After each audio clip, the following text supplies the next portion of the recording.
श्री राधा कृष्ण चरण कमलेभ्यो नमः। श्री राधा चरितामृत।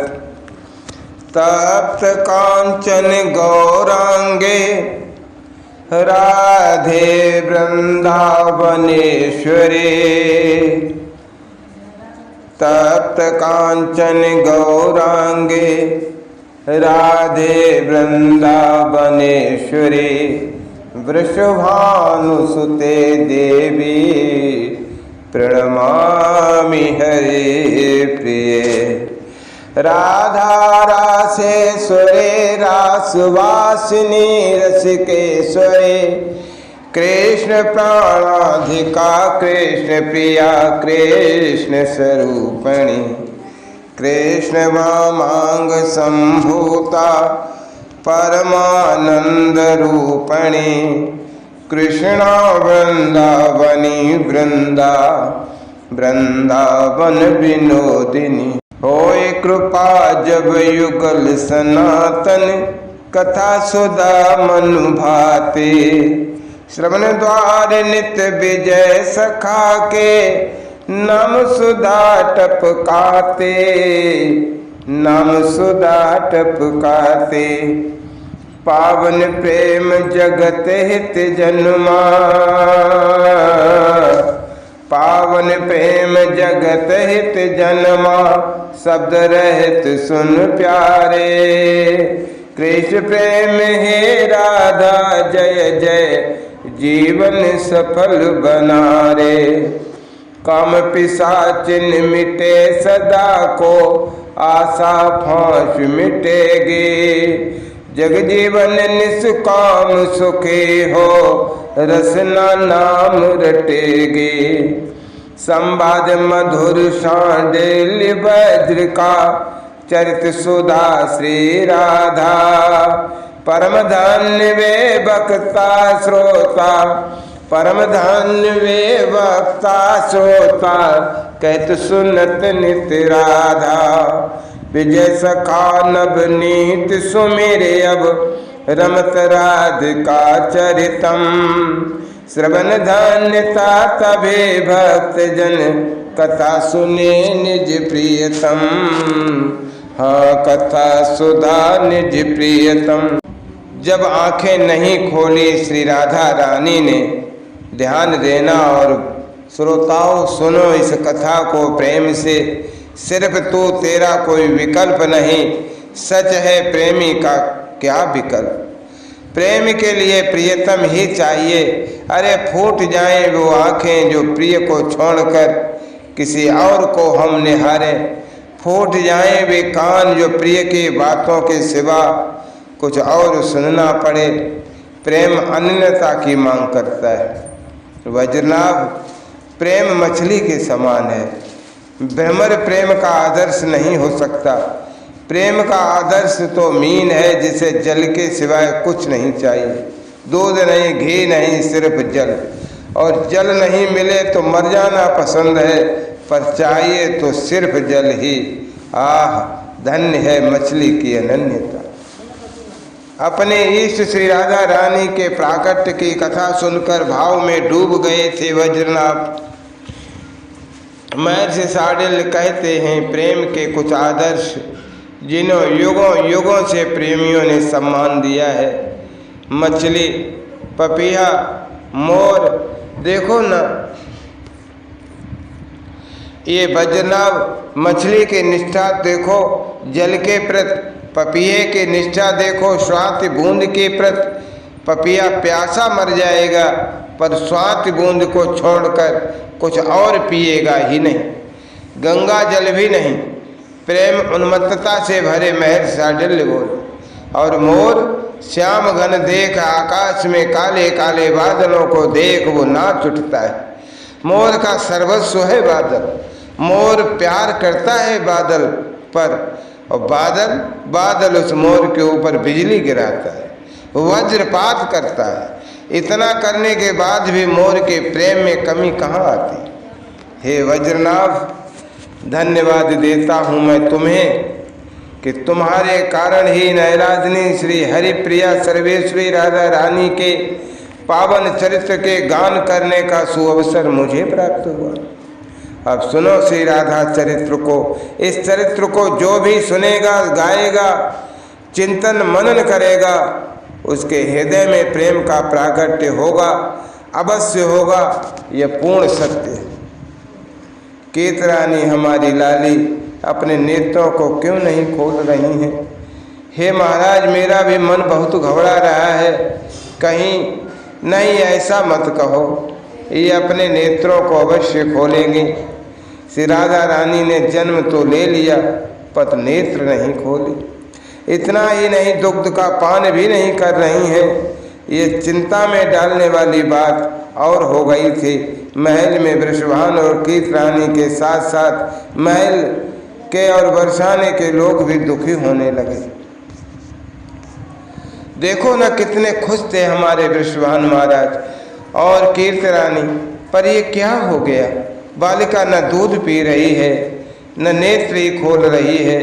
क्या कारण है? बरसाने में इस तरह की चर्चाओं ने अपनी जगह बना ली थी। आज 2 दिन हो गए, पर बच्ची ऐसे दूध नहीं पिएगी तो जिएगी कैसे? नहीं, ऐसे मत बोलो। हमारे महाराज वृषभान ने बहुत तप किया है, बहुत व्रत किए हैं, तब जाकर उनको ये बेटी हुई है। हे भगवान, इस पुत्री को स्वस्थ कर दो। अजी स्वस्थ है बच्ची तो तुमने देखा नहीं क्या? क्या तेज है, क्या दमकता हुआ मुखमंडल है, पर आंखें नहीं खोल रही। इतनी सी बात। कुछ लोग ये भी कहते हैं, पर इसके साथ सबका मत एक ही था कि मानो अपने होंठ से लिए हैं। उस बच्ची ने दूध नहीं पिएगी तो बचेगी कैसे? कितने झाड़ फूंक वालों को बुलाया, कितने वैद्य आए, और तो और कीर्तरानी की माता मुखरा मैया ने भी बहुत राय नौन किया, पर सब कुछ व्यर्थ था, कुछ फर्क नहीं पड़ा। बरसाने के लोग कितने खुश थे, पर अब बरसाने में उदासी छाने लगी थी। सब नारायण भगवान से प्रार्थना करने लगे थे कि हमारी भानु दुलारी को आप ठीक कर दें। हमारे जीवन का सारा पुण्य हम अपने वृषभान जी को देते हैं, वह सुन के पुत्री ठीक हो जाए, आंखें खोल ले, दूध पीने लगे। हे वज्रनाभ, इन भोले भाले लोगों को क्या पता कि अस्तित्व किस दिव्य प्रेम का दर्शन कराने जा रहा है जगत को। यशोदा, ओ यशोदा, तुम्हें पता चला? हमारे मित्र वृषभान के यहाँ पुत्री हुई है। ब्रजपति नंद आनंदित हुए बताने लगे थे। कब? ब्रजरानी आनंदित हो उठी। वो दूध पिला रही थी अपने कन्हैया को। कन्हैया ने भी सुना तो वो भी मैया की गोद में पड़े पड़े मुस्कुराने लगे। कब हुई है उनके लाली? ब्रजरानी ने पूछा। सिर झुकाकर बड़े संकोच से बोले, नंद 2 दिन हो गए। देखो ना, अब बड़े नाराज होंगे वृषभान, पता नहीं कैसे मनाऊंगा मैं उन्हें। चलिए कोई बात नहीं, मैं कीर्तरानी को समझा दूंगी। पूतना, तृणाव्रत, सक्टासुर, इन सब राक्षसों को कितना आतंक फैला दिया है कंस ने। कन्हैया को हमने कैसी कैसी विपत्तियों से बचाया है, मैं समझा दूंगी, वो मान जाएंगे। ब्रजपत, आपने मुझे बुलाया? एक ग्वाले ने आकर नंद को प्रणाम करते हुए पूछा। हाँ सुनो, 100 बैलगाड़ियों को सुंदर सुंदर सजा दो, शीघ्र करो, हम लोग बरसाने जा रहे हैं। नंद राय की आज्ञा पाकर वो ग्वाला गया, बैलगाड़ियों को सजा दिया, सुंदर तरीके से सजाया था उसने। यशोदा और बृजपति नंद एक गाड़ी में बैठे, यशोदा की गोद में कन्हैया। देखो देखो कैसे हंस रहा था, कितना खुश है, ऐसा प्रसन्न तो ये आज तक नहीं हुआ था। ससुराल जा रहा है मेरा कान्हा, इतना जैसे ही बोला मैया यशोदा ने, कन्हैया तो खिलखिला कर उठी। नंद और यशोदा ने एक दूसरे को देखा और खूब हंसे। कितना अच्छा होता ना कि रोहिणी भी आ जाती, पर यशोदा मथुरा में अपने पति वसुदेव से मिलने गई है रोहिणी, दाऊ को तो छोड़ जाती। यशोदा ने फिर कहा, अपने पुत्र को भला कोई छोड़ता है यशोदा? तुम भी यशोदा छोड़ो भी ना। तो ब्रजपति चले जा रहे हैं इस प्रकार चर्चा करते हुए। 100 से अधिक बैलगाड़ी हैं, आधे गाड़ी में तो लोग बैठे हुए हैं, कुछ गाड़ियों में मणिमाणिक सुवर्ण, कुछ एक गाड़ियों में वस्त्र आभूषण और कुछ एक गाड़ियों में दूध माखन दही, ये सब रखकर चले जा रहे हैं बरसाने की ओर। ये क्या बरसाना उदास है? लोग सजे धजे हैं पर वो उल्लास और उमंग नहीं है किसी में। बृहस्पति ने बरसाने में प्रवेश किया तो कुछ उदासी सी देखी लोगों में।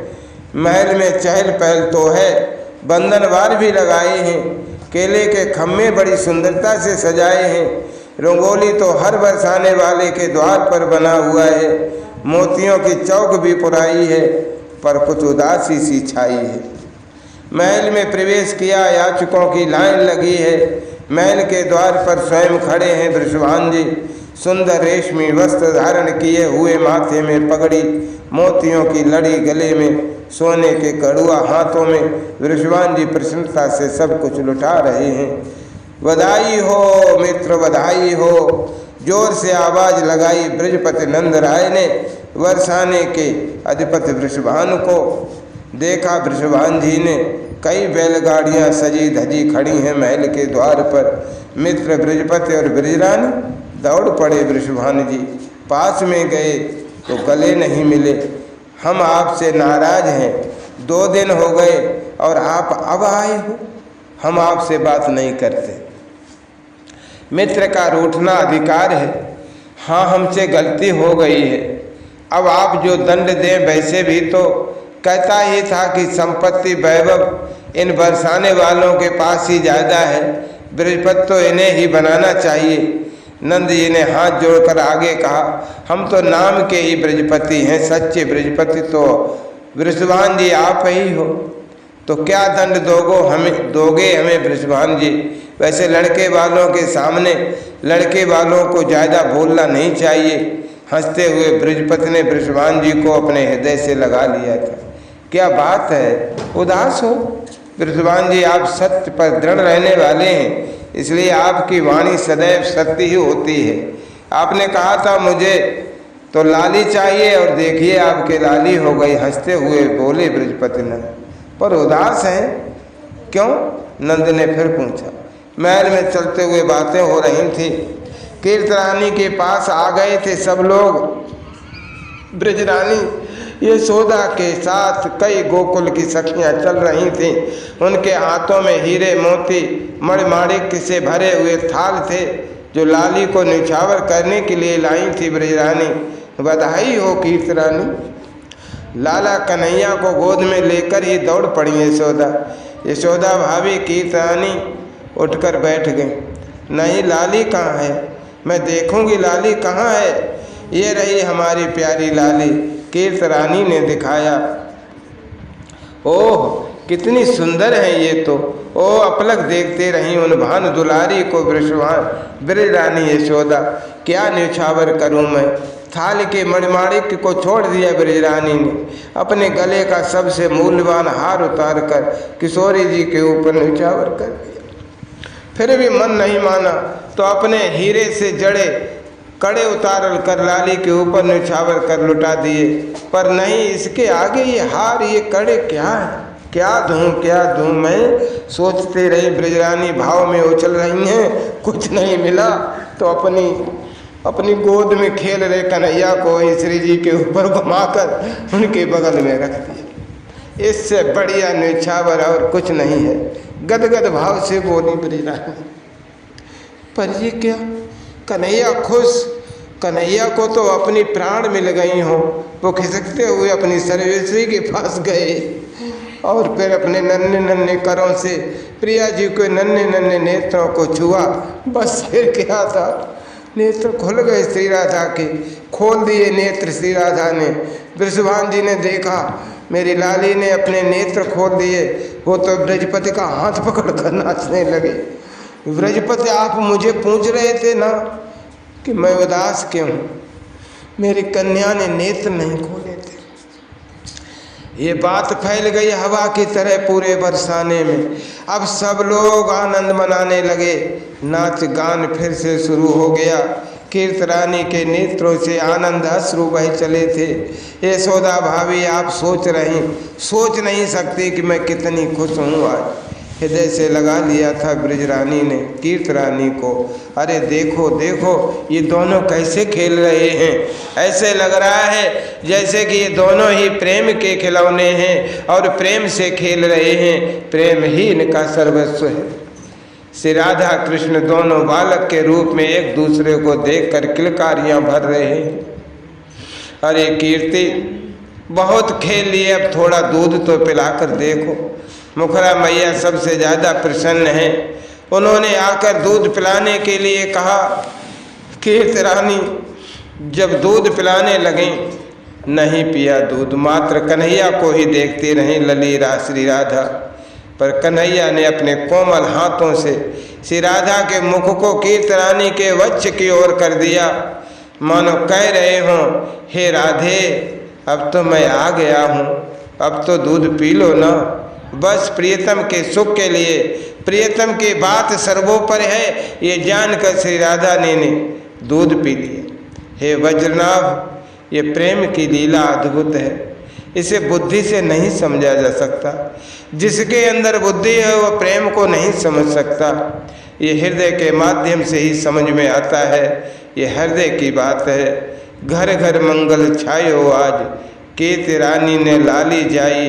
इस तरह से नाम पुकार पुकार करके गाने लगे और शाढ़िल ऋषि मन ही मन अंतस से जपने लगे, राधा राधा राधा राधा राधा राधा राधा, जय राधा जय राधा राधा, जय राधा जय श्री राधा, जय कृष्णा कृष्णा, जय कृष्णा जय श्री कृष्णा।